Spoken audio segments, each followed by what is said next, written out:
Belenggu kemiskinan belum betul-betul dapat dilepaskan. 9,22% rakyat kita ada dalam kategori penduduk miskin. Tidak menutup kemungkinan kondisi ini dapat memperlebar jurang ketimpangan sosial. Lembaga Penelitian Semeru mengungkapkan bahwa di Indonesia, anak yang tumbuh di keluarga miskin cenderung memiliki kesenjangan pendapatan dengan orang dari keluarga tak miskin. Bismillahirrahmanirrahim. Assalamualaikum warahmatullahi wabarakatuh. Halo, selamat berjumpa kembali dengan saya Lau Lemha di channel Nyembir. Seperti biasa, kembali lagi di sini kita akan bahas tema-tema seputar mata pelajaran sosiologi SMA, khususnya sosiologi kelas 12 semester genap. Tema yang kita kupas kali ini adalah seputaran hakikat ketimpangan sosial. Sahabat-sahabat sosiologi di seluruh Indonesia, sebelum lebih jauh kita membahas tema-tema seputar ketimpangan sosial. Melalui kesempatan ini, saya berharap kita semua tentunya dalam kondisi terbaik kita, selalu sehat walafiat, selalu berbahagia dan tetap bersemangat untuk melakukan aktivitas harian kita. Kemudian saya berharap mohon bantuannya, kembangkan channel kami dengan cara tekan tombol subscribe, like, share, dan komen. Berbicara mengenai ketimpangan sosial, kita akan mulai dari beberapa ilustrasi. Yang pertama, ilustrasi sebuah timbangan, di mana duduk di sebelah timbangan adalah juragan kaya yang duduk di atas setumpuk uang, yang timbangannya lebih berat dibanding orang miskin yang duduk di sebelah timbangan. Kemudian ilustrasi yang kedua, dua gambaran keluarga yang dengan tujuan sama, mengantarkan putri sematawayangnya menuju ke sekolah.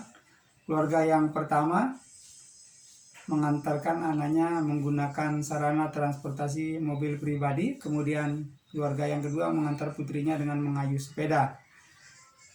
Selanjutnya, gambaran pemukiman penduduk di perkotaan, di mana pemukiman satunya adalah pemukiman kumuh yang berada di sepanjang atau bantaran kali, kemudian menjauh di sana berdiri megah gedung-gedung pencakar langit, apartemen. Ilustrasi yang ketiga menggambarkan kondisi anak-anak, di mana anak gambar sebelahnya menggambarkan anak yang sedang membantu perekonomian orang tuanya mencari nafkah dengan memulung. Kemudian keluarga sebelahnya berasal dari keluarga kaya yang menghabiskan waktunya dengan bermain game, bermain PlayStation. Selanjutnya, gambaran ilustrasi anak-anak yang berasal dari keluarga miskin yang membantu orang tuanya bekerja dengan membuat batu merah. Kemudian keluarga yang berikutnya adalah gambaran dua buah keluarga kaya dan miskin yang berada di meja makan, di mana keluarga kayanya merasa gelisah, merasa tidak nyaman karena menu kesehariannya adalah ayam goreng. Sementara keluarga miskin satunya merasa dan gelisah, penyebabnya adalah dia berpikir apakah dia masih bisa makan nasi besok paginya atau menggunakan lauk apa. Dari berbagai ilustrasi yang ada, maka jelas tergambar di benak kita bahwa sesungguhnya semuanya adalah perbedaan. Semuanya adalah ketidakseimbangan. Baik perbedaan maupun ketidakseimbangan tersebut timbul di benak kita, sesungguhnya apakah yang dimaksud dengan semuanya. Nah, dari sudut pandang sosiologi, maka semua itu disebut dengan ketimpangan sosial. Nah, sekarang kita akan bahas apa saja yang menjadi pengertian ketimpangan sosial tersebut. Nah, pengertian pertama dikatakan bahwa ketimpangan sosial tersebut adalah adanya ketidaksamaan, adanya perbedaan, adanya kesenjangan atau perbedaan yang sangat jauh, atau adanya perbedaan jarak di tengah-tengah kehidupan masyarakat karena memiliki perbedaan bisa dari sisi ekonomi, status sosial, maupun kebudayaan.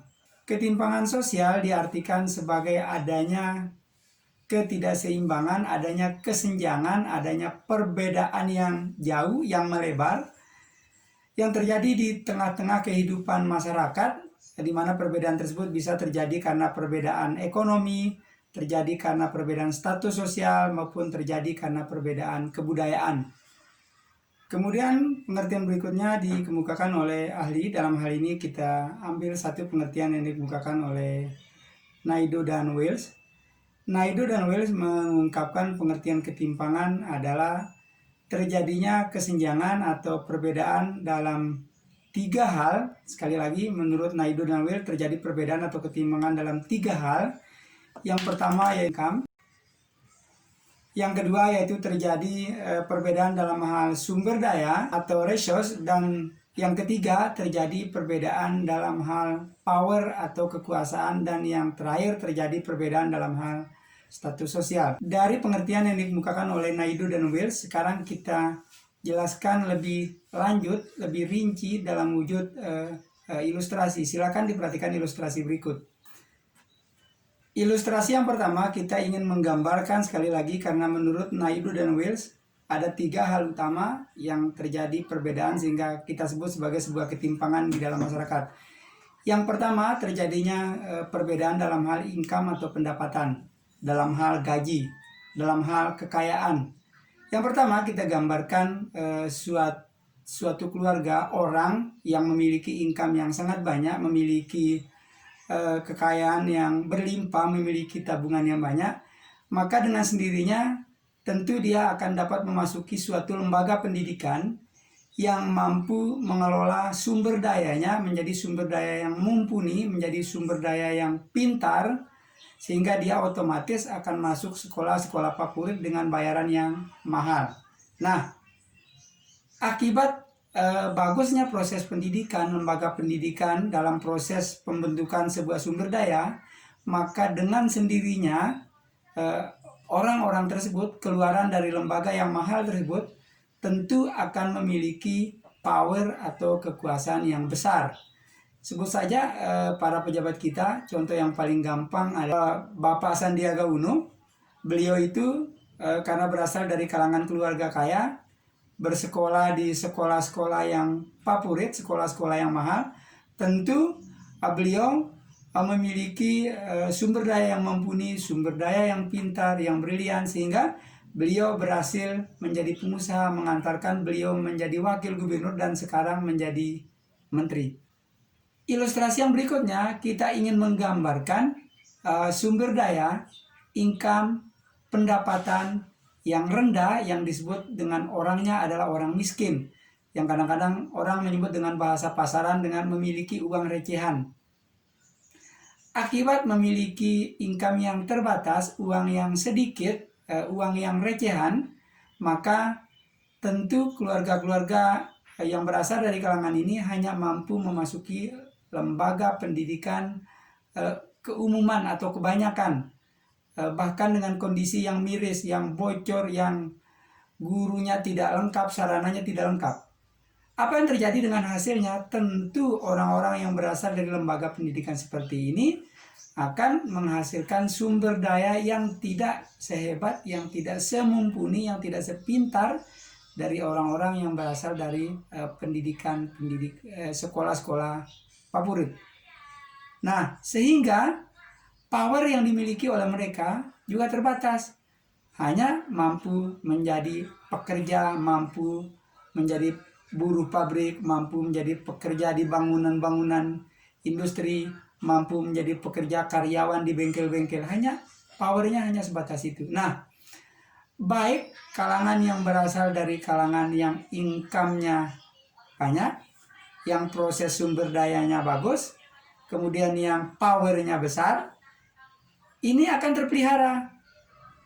Kemudian orang-orang ini akan memelihara kondisi powernya, kondisi income-nya, kondisi sumber dayanya, sehingga ini terpelihara dari generasi ke generasi, mereka tetap memiliki ini. Sementara dari kalangan sebelahnya berupaya setengah mati untuk mengejar baik income, power maupun sumber daya yang dimaksud.